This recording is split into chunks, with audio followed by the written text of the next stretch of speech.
Donc, rebonjour, on avait un problème, je ne sais pas, l'application, problème de connexion. Donc, on va enchaîner toujours dans les infarctus cérébraux. On a fait les accidents vasculaires cérébraux ou bien les infarctus cérébraux du territoire antérieur. Donc, on a parlé de l'infarctus de territoire sylvien, superficiel et profond, de l'artère cérébrale antérieure. Et puis, on a passé au secteur postérieur. Donc, on a parlé de l'infarctus de l'artère cérébrale postérieure. Et on a parlé de la particularité par rapport à la vascularisation du tronc et les syndromes alternes, c'est-à-dire l'association du même côté d'une lésion d'un nerf crânien et de l'autre côté d'un déficit sensitif au moteur. Et on est arrivé aux infarctus cérébelleux, donc les infarctus, les artères destinées à la vascularisation du cervelet, dont ils sont parfois asymptomatiques et ils se révèlent souvent par un trouble de l'équilibre et provoquent une syndrome cérébelleux qui est homolatéral à la lésion. Donc, on aura un syndrome cérébelleux qui est homolatéral. Vous avez déjà fait le syndrome cérébelleux en sémiologie. Vous, normalement, vous êtes censé de connaître la sémiologie cérébelleuse qui associe l'ataxie, donc des troubles de la statique et de la marche et les troubles en cas d'une atteinte vernienne, les troubles de la coordination dans le cas de l'atteinte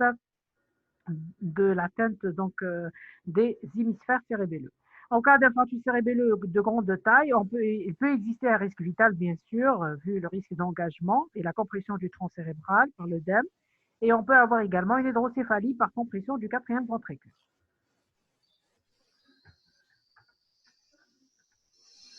Donc, une entité particulière, les infarctus de petite taille ou bien ce qu'on appelle les lacunes, donc le syndrome lacunaire, et c'est la conséquence d'une occlusion d'une artériole perforante dont le diamètre est de 200 à 400 microgrammes. C'est un mécanisme généralement par hypohyalinose. Donc, on aura deux présentations, des tableaux cliniques et évocateurs sont divers et peuvent révéler ces petits infarctus. Dont les plus fréquents, c'est l'hémiplégie motrice pure. On peut avoir une hémianesthésie pure d'un hémicorps en prédominance kério-orale et on peut avoir une hémiparésie avec hypoesthésie, dysarthrie et malhabile en cas d'une lésion ou bien d'un infarctus au niveau du pied de la protubérance.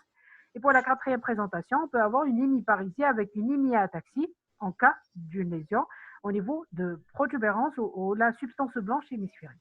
Donc, c'est une entité où les infarctus touchent les petites artérioles où le diamètre est de 200 à 400 microgrammes.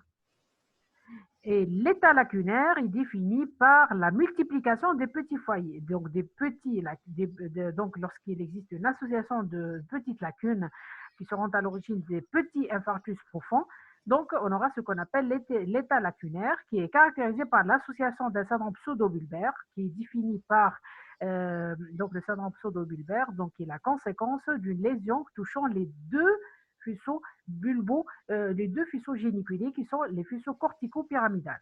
Donc des deux côtés, de façon bilatérale. Donc il associe des troubles de la phonation, des troubles de la déglutition et également le rire et le pleur spasmodique. Donc on peut avoir des troubles de la déglutition et de la phonation où la voix peut devenir nasonnée et avec une marche à petits pas, des troubles de sphinctérien et détérioration des fonctions cognitives. Pour les examens complémentaires, l'examen de référence, c'est l'IRM ou l'angio-IRM cérébral. Malheureusement, on ne dispose pas toujours dans le cadre d'urgence, puisqu'elle permet le diagnostic précoce grâce aux techniques d'IRM de diffusion, où la sensibilité elle est nettement meilleure à la TDM ou la tomodensitométrie cérébrale, qui est le scanner cérebral, qui doit être fait dans le cadre d'urgence sans injection de produits de contraste.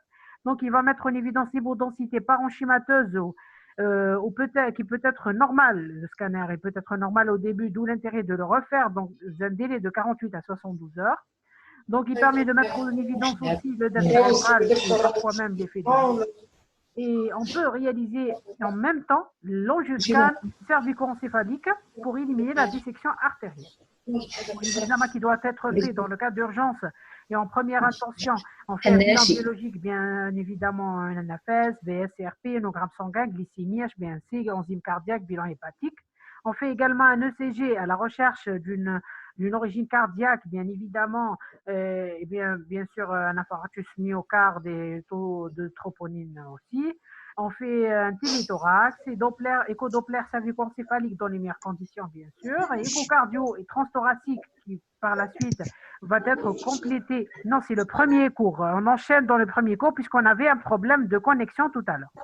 Donc, dans le cas des examens complémentaires en première intention, on va faire également l'échographie transthoracique, dans les meilleures conditions bien sûr, qui sera complétée par la suite par l'échographie osophagienne. Et en deuxième intention, dans le cas de recherche étiologique de cet accident vasculaire cérébral, on va faire l'étude de l'ACR, et bien évidemment un bilan inflammatoire et infectieux, si une origine infectieuse est suspectée. On fait un bilan immunologique, une hémiculture et également des sérologies infectieuses.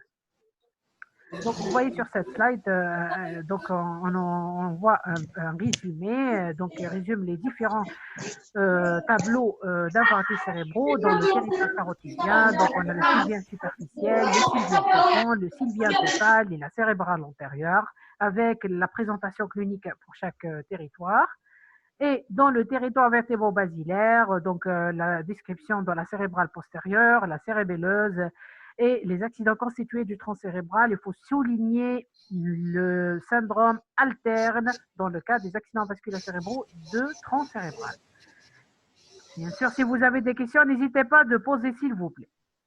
Donc, pour les étiologies sont multiples. Donc, si on part du point de vue général donc on a l'athérosclérose qui se voit beaucoup plus chez les sujets âgés aux antécédents d'HTA, tabac, dyslipidémie, où ils doivent où ils peuvent poser une indication opératoire si ils sont symptomatiques généralement lorsque le degré de la séance est supérieur à 50%. Les cardiopathies emboligènes, surtout chez les sujets jeunes, on cite les arythmies complètes par fibrillation auriculaire, les valvulopathies, les infarctus de myocarde, l'endocardite et myxome de l'oreillette. Bien sûr, il existe d'autres étiologies emboligènes et même non emboligènes qui peuvent être à l'occasion d'un infarctus cérébral. Donc, les dissections artérielles, également une cause en premier rang chez les sujets jeunes, qui est due à un clivage de la paroi artérielle après un hématome, souvent post-traumatique, tout en sachant que la dissection peut être non traumatique. Les affections hématologiques, la drépanocytose, la polyglobuline, leucémie, la thrombocytémie essentielle, les déficits en protéines CS et le syndrome des anticantiphospholipides, et les angiites, quelle que soit d'origine infectieuse ou inflammatoire ou bien toxique. Donc, pour le traitement à la prise en charge, qui est un chapitre très important en matière d'infarctus cérébraux et qui nécessite l'hospitalisation en unité neurovasculaire, qui est une unité qui est dédiée à la prise en charge des accidents vasculaires cérébraux de toute origine, quelle que soit ischémique, hémorragique et même donc hémorragie intraparenchymateuse, hémorragie méningée ou bien les thromboses veineuses cérébrales. Donc, ça va permettre la confirmation diagnostic par imagerie cérébrale, la prise en charge thérapeutique et bien évidemment le bilan étiologique. Le pronostic immédiat, vital et ultérieur, c'est-à-dire fonctionnel, dépend de la rapidité de la qualité de cette prise en charge.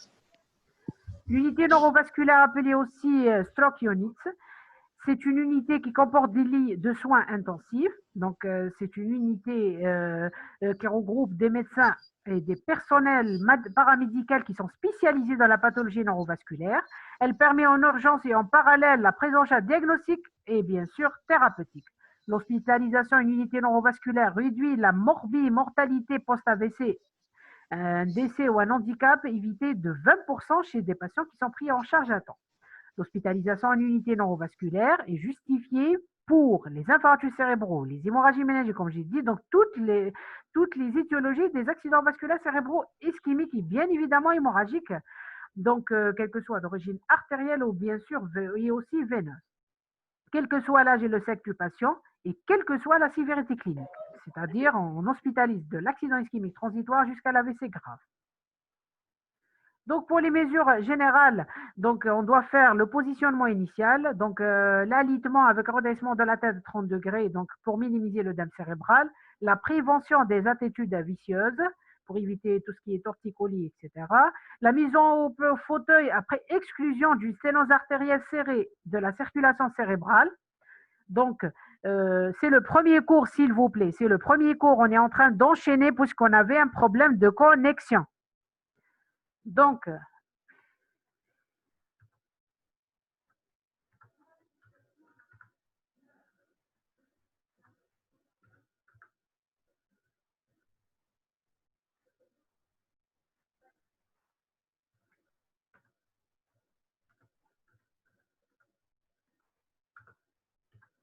Donc, on avait un problème de connexion.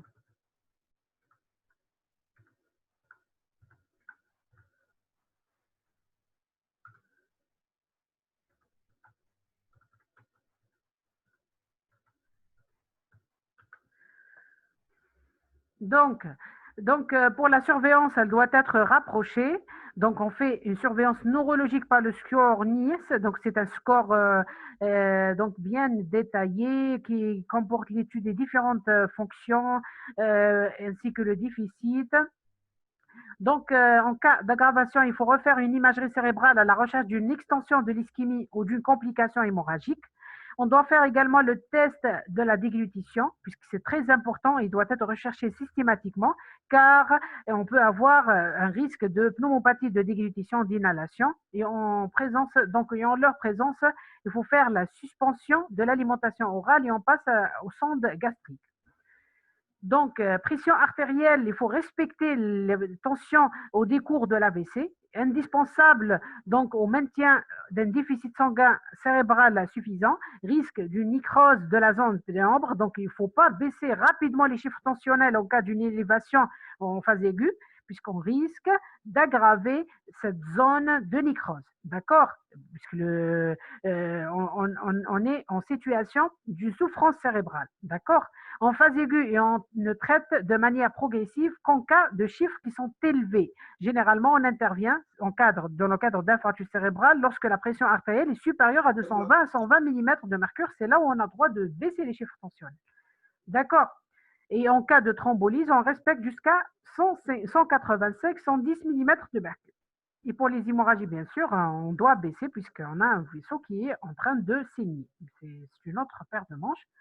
Donc, la fréquence cardiaque, c'est possible, sous scope, on doit la surveiller pour rechercher les troubles du rythme. On doit surveiller également la température pour lutter contre l'hyperthermie, même en l'absence du cause identifié. On peut utiliser le paracétamol à partir d'une température supérieure à 37,5.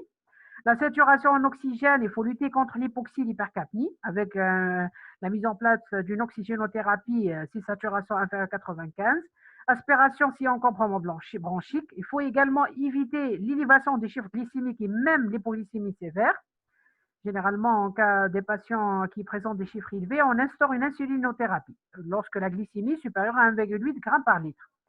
Il faut faire également de perfusion par des solutés, par du sérum physiologique et il faut faire également la prévention des troubles emboliques, c'est-à-dire on doit faire la surveillance des ionogrammes qui sont rapprochés, le nursique bien sûr pour prévenir les escarres et les soins de bouche, et on doit commencer par une rééducation kinésithérapie motrice qui est précoce pour améliorer la perception de membres paralysés, prévenir les attitudes vicieuses et les limitations des articulations. Et bien évidemment, on doit prévenir les complications systémiques, thromboemboliques et l'ulcère gastrique.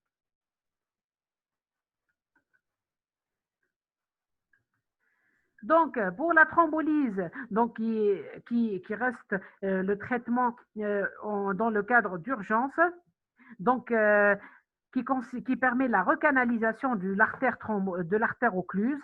Elle se fait par voie intraveineuse et elle est très bénéfique lorsqu'elle est appliquée dans les 4h30 qui suivent l'installation des premiers signes d'infarctus cérébral, d'où l'importance de la prise en charge rapide. Donc, elle s'accompagne d'un risque élevé d'hémorragie cérébrale et d'hémorragie systémique, bien sûr gastrique, même autre.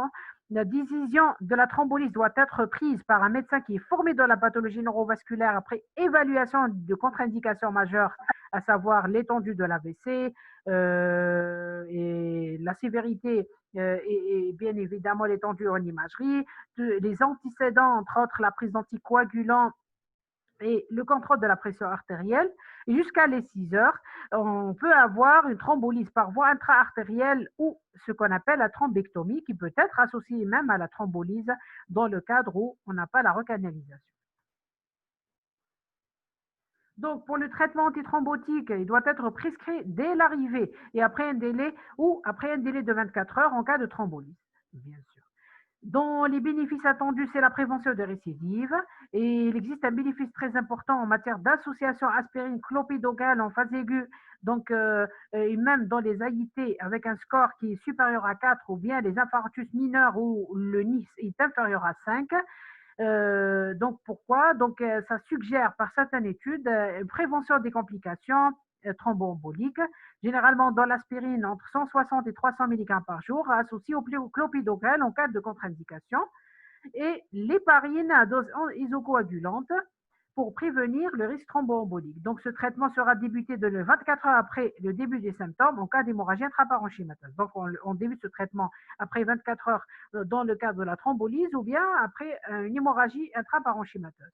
Pour les cas particuliers, l'héparine à dose hypocoagulante est rarement prescrite car le bénéfice est largement contrebalancé par le risque hémorragique.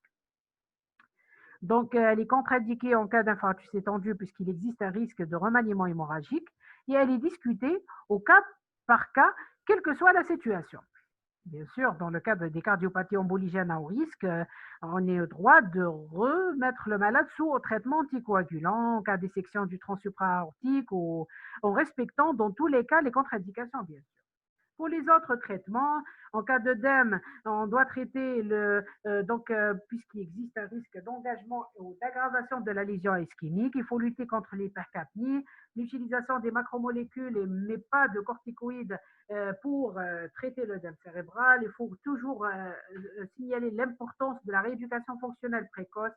On peut faire la craniectomie en cas d'infarctus malin. Et pour les crises d'épilepsie, généralement, pas de traitement préventif dans le cadre d'infarctus cérébral ischémique. D'accord?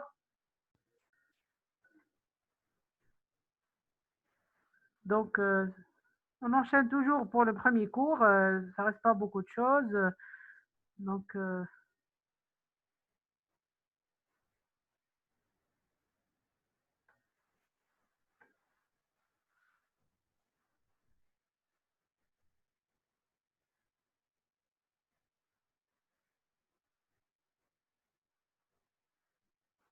Donc, on enchaîne toujours avec le premier cours.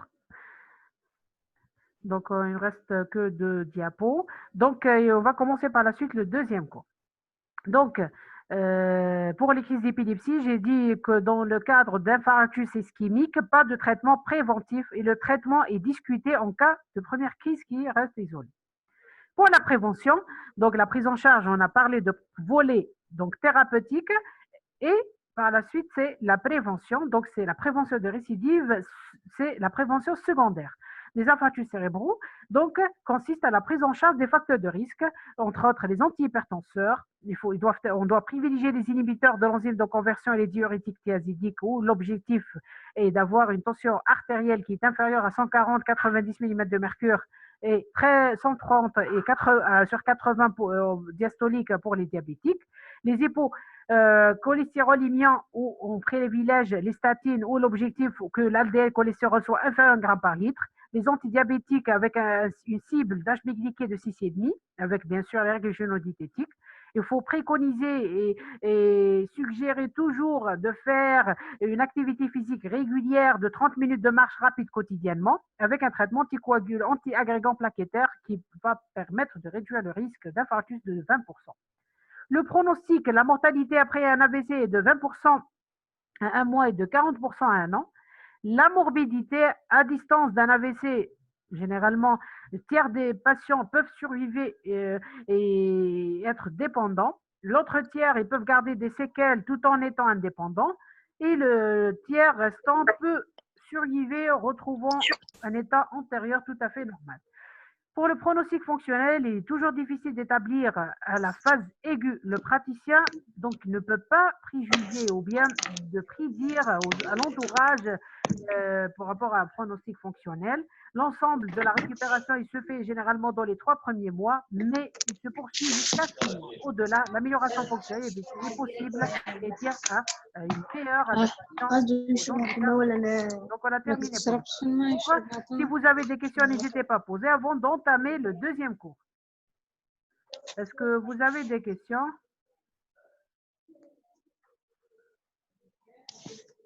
Donc, si vous avez des questions, n'hésitez pas de poser, s'il vous plaît. Donc, avant d'enchaîner avec le deuxième cours, qui est une pathologie qui touche le muscle et dans le cadre de l'hérédité qu'on appelle les myopathies héréditaires.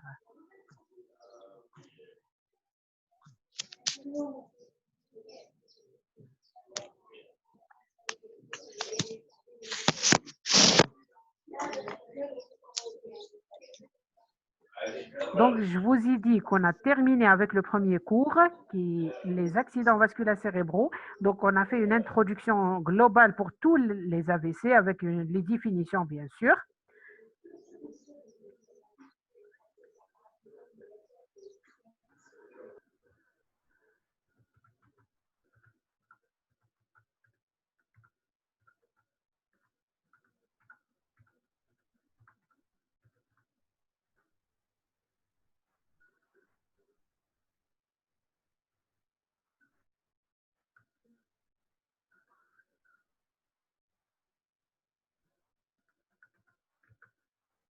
Donc, est-ce que vous m'entendez, s'il vous plaît? Est-ce que vous m'entendez, s'il vous plaît? Donc, on a terminé le premier cours et on va enchaîner avec le deuxième.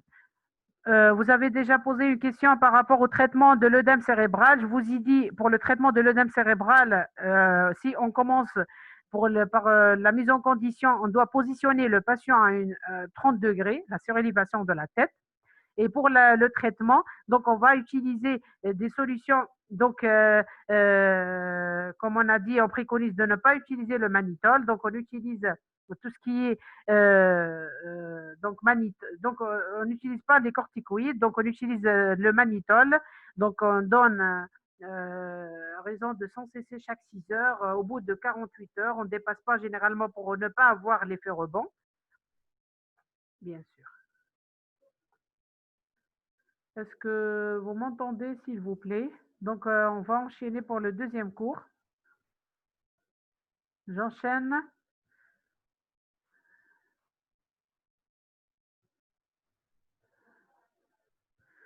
Donc, on va commencer avec les myopathies héréditaires, qui est une affection qui touche les muscles, donc, et qui est héréditaire, c'est-à-dire un volet de pathologie héréditaire. Et vous allez faire un autre cours qui sont donc les myopathies inflammatoires, qui est une myopathie acquise. Donc, les myopathies, c'est par rapport à l'atteinte de muscles. Donc, c'est une affection qui touche les muscles.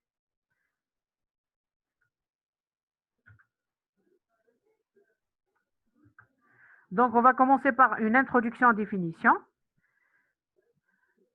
Donc, les myopathies héréditaires sont des maladies génétiques. Lorsqu'on dit héréditaire, c'est génétiquement déterminé, qui sont caractérisées par un processus dégénératif qui touche primitivement la musculature squelettique. Donc, ils sont répartis en 3 groupes: myopathie congénitale, dystrophie musculaire et myopathie métabolique. Pour les myopathies congénitales, ce sont des anomalies de développement et de maturation en période fœtale. Pour les dystrophies musculaires, donc du fait d'une altération de la composante musculaire, donc un constituant de muscle.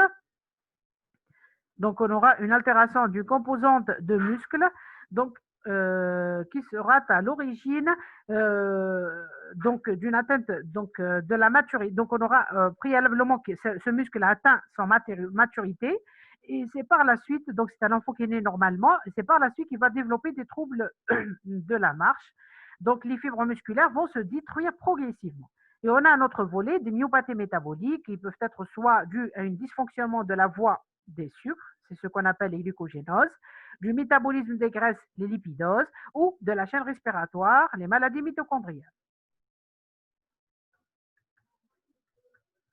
Donc, on va commencer par les dystrophinopathies. Donc, on a les dystrophinopathies, DMD et DMD et BMD qui sont liés au chromosome X. Donc, c'est les dystrophies myopathiques de Duchenne et dystrophie myopathie de Becker, pour l'abréviation, et sont dues à une anomalie d'une protéine du squelette de la fibre musculaire qui est appelée la dystrophine, dont le gène qui code pour cette protéine est localisé dans le bras court du chromosome X en XP21.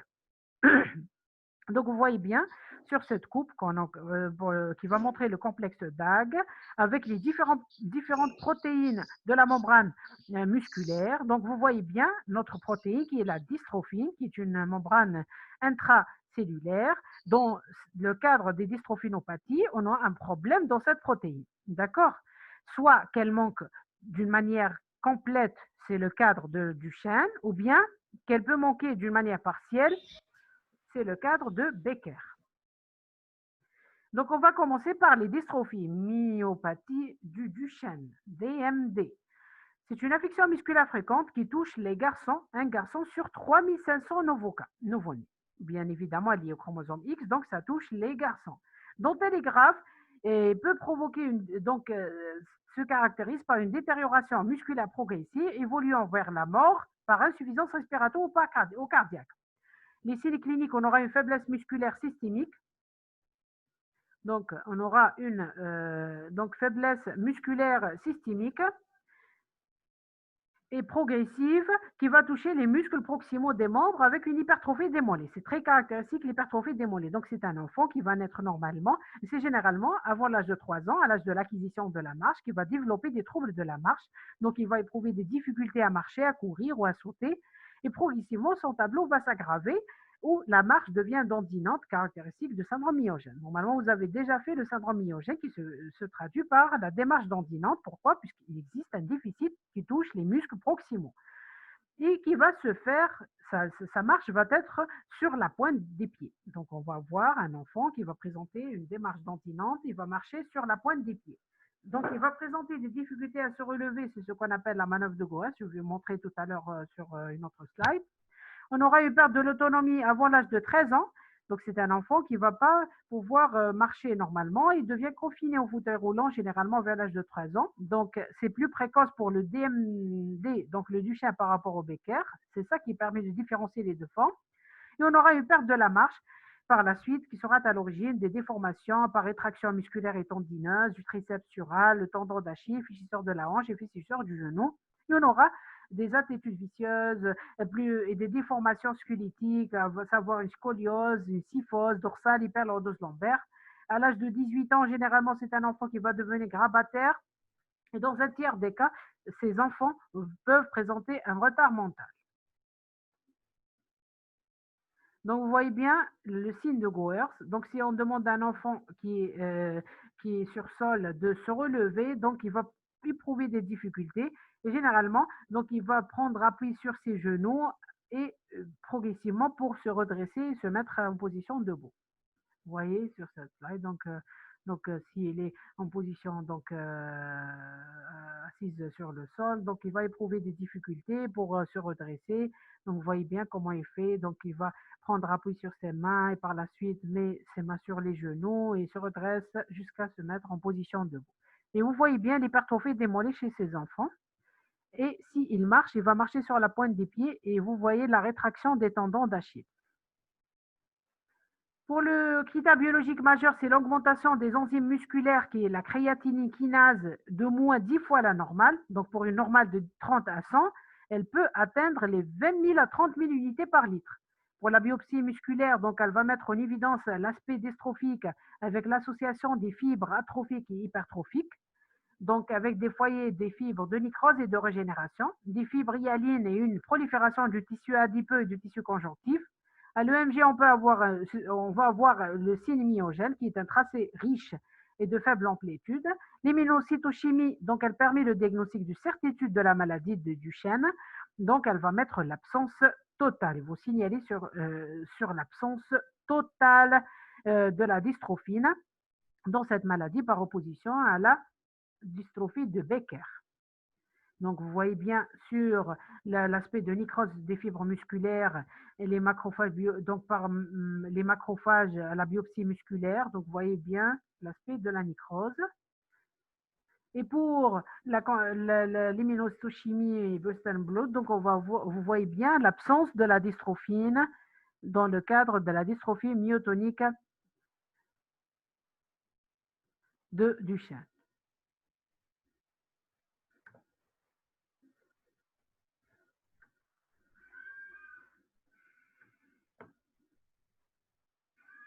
Donc, pour la maladie de Becker, une autre forme clinique, donc c'est un autre phénotype qui est moins sévère par rapport à la première forme, donc toujours dû à un manque du protéine qui est la dystrophine, mais dans ce cas-là, elle n'est pas absente d'une manière totale, avec la clinique un début qui est plus tardif et une évolution plus lente. Dans ce cas-là, on aura une quantité qui est basse de la dystrophine, mais qui se rapproche de la DMD. Oui, on peut avoir une quantité qui est presque normale où les sujets vont présenter une espérance de vie qui est égale aux sujets normaux. L'apparition chez les garçons toujours, et les femmes sont porteuses, puisque c'est lié à l'X. Elles touchent les muscles proximaux et qui sont amyotrophiques, et c'est bien sûr la ceinture pelvienne et scapulaire. On peut avoir les cardiopathies. Le décès, dans ce cas, survient après 20 ans. Le diagnostic, toujours, il se fait par la biopsie musculaire et l'étude d'immunohistochimie et on note l'aspect de cellules fantomatiques avec des bords irréguliers et discrets. Et c'est là n'a pas toujours qui met l'aspect de dégénérescence, mais qui est moins évolutif par rapport à la dystrophie de Duchenne. Pour le traitement, il n'y a pas de traitement curatif pour la maladie, mais la prise en charge reste symptomatique et elle repose sur la kinésithérapie passive, donc qui doit se faire où l'active elle est déconseillée, donc elle permet de lutter contre les rétractions musculo-tendineuses et donc elle permet d'éviter les déformations orthopédiques. Pour la fibrose musculaire, donc on préconise les belles choux à 38 degrés pour une meilleure irrigation sanguine musculaire. La thérapie génique, donc réparer le défaut génétique, donc ça agit au niveau du gène qui manque, donc c'est le gène qui code pour la protéine dystrophine. Et on peut aller jusqu'à la gamme du myoblaste qui consiste à injecter carrément des myoblastes à plusieurs endroits. C'est la thérapie cellulaire. Donc la prise en charge, elle reste pluridisciplinaire, donc essentiellement à l'UNI, un kinésithérapeute et médecine de physique de rééducation. Le traitement par corticoïdes reste toujours préconisé parce qu'il permet de ralentir un peu l'handicap et prolonge l'autonomie jusqu'à de la marche plus de 2 ans. Donc, généralement, donc, peut-être administré au moment où le développement moteur de l'enfant commence à se ralentir, ce qui correspond à l'âge de 5-7 ans. Les complications, bien sûr, des stéroïdes restent toujours soulevées, donc ça nécessite l'association de traitements pour éviter tout ce qui est atteinte osseuse et bien sûr l'ostéoporose avec un bilan ophtalmique et cataracte pour la cataracte et le glaucome.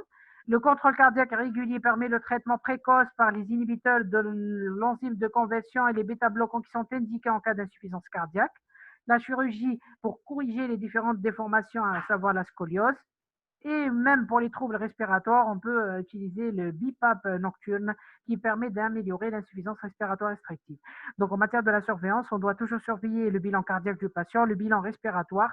On utilise des corticoïdes, ceci pour prolonger l'autonomie de marche jusqu'à plus de 2 ans. Et on préconise toujours la kinésithérapie passive, mais non active.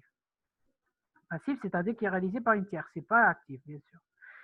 Donc, pour un nouveau médicament, la DMD, l'atalurène translerna, qui est donné à raison de 40 mg par kilo, c'est une molécule qui permet donc à la machinerie cellulaire de passer outre les codons stop prématurés du gène, ça va agir au niveau génétique, principalement au niveau de la translecture, et, pour fabriquer une protéine fonctionnelle correspondante, qui est la dystrophine, bien sûr, mais ce médicament n'est pas toujours disponible et en matière d'indication, il doit être utilisé ou bien prescrit avant l'âge de 5 ans, c'est-à-dire avant que le patient éprouve des difficultés importantes.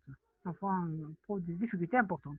Donc, pour les liés à l'X, donc on a parlé principalement des dystrophinopathies, on a détaillé les deux formes du chêne et Becker. Pour la transmission autosomique dominante, donc on va citer comme titre d'exemple les dystrophies facio-scapulumérales ou de l'endosydégrine, qui reste pas fréquente comparativement avec la forme précédente, donc avec une prévalence de 1 sur 20 000. Cette pathologie est due à une mutation du chromosome 4 en 4q35. Donc, comme son nom l'indique, donc c'est une dystrophie musculaire qui touche les muscles de la face et les muscles scapulumérales, les muscles de la ceinture scapulaire. Donc, on aura au niveau de la face atteinte des poussières de la face et des muscles de la mimique, avec un aplatissement des joues, souris légèrement asymétrique, inversion de la lèvre inférieure, disparition des rides, d'où un faciès inexpressif, avec une incapacité de siffler, de souffler, de boire avec une paille. Les yeux, très important, restent entrouverts quand le sujet dort, atteinte des orbicules des paupières. On peut avoir le scapula à l'attaque qui est importante, atteinte des muscles fixateurs de l'épaule, une atrophie de biceps qui contraste avec une pseudo-hypertrophie des avant-bras, ce qui va donner l'aspect de l'avant-bras de poupée. L'atteinte descendante par la suite et peut toucher les muscles paravertébraux, cervicaux, dorsaux, lombaires et les muscles fessiers vont s'atrophier. La clavicule vont devenir obliques en bas et en dehors, responsables d'un aspect des épaules tombantes. Les formes à début précoce sont plus sévères par rapport aux formes à début un peu tardives et pas d'atteinte cardiaque ni respiratoire. C'est ainsi très important dans les dystrophies facioscapulumérales. Les décès généralement rapprochent de l'espérance de vie normale entre 50 et 60. Donc, vous voyez bien, donc, le scapula lata, décollement des omoplates, donc l'aspect de l'avant-bras de poupée, donc vous voyez des hypertrophies des avant-bras contrastant avec une atrophie de bicipitale, vous voyez l'aspect des clavicules qui sont donc avec l'aspect des épaules tombantes. Donc, sur le plan biologique, on aura une augmentation des enzymes musculaires, mais d'une manière qui est modérée et parfois même inconstante. Le MG, toujours, comme c'est une pathologie de muscle, on aura un tracé myogène. À la biopsie musculaire, on aura ce qu'on appelle le processus dystrophique, c'est-à-dire l'association des fibres atrophiques et hypertrophiques. Le traitement reste toujours symptomatique. Il vise à prévenir les raideurs et les douleurs articulaires par mobilisation passive et administration dentalgique. Pour les formes sévères, suppléance ventilatoire peut être nécessaire. Un traitement chirurgical peut être préconisé pour fixer les omoplates ou améliorer les attitudes et l'amplitude des mouvements du bras. Le pronostic dépend de l'étendue de la perte de la capacité fonctionnelle, mais l'espérance de vie n'est pas réduite, sauf dans les rares cas où il existe une atteinte respiratoire. Donc, pour les formes à transmission autosomique récessive, je vais vous citer uniquement donc, les DMP infantiles, dystrophie musculaire progressive infantile sévère du chien de Laïc, homéopathie maghrébine des années 80, et dystrophie musculaire progressive des ceintures de l'adulte, forme de l'île de la Réunion. Donc, pour les dystrophies non myopathies, donc un terme important, donc c'est les myotonies, dystrophie non myotonie. Donc, la myotonie se définit par une lenteur anormale à la décontraction musculaire au cours d'un mouvement volontaire. Donc, si on demande à ces sujets de faire un mouvement volontaire, par exemple la fermeture de poing, et on leur demande d'ouvrir le poignet, donc il va éprouver des difficultés avec une lenteur à la décontraction. Donc, elle se recherche donc, de la contractilité du haut musculaire par marteau à réflexe. Donc, elle peut être spontanée ou bien provoquée, mécanique, par le marteau à réflexe. C'est la décontraction lente et retardée si on utilise le marteau.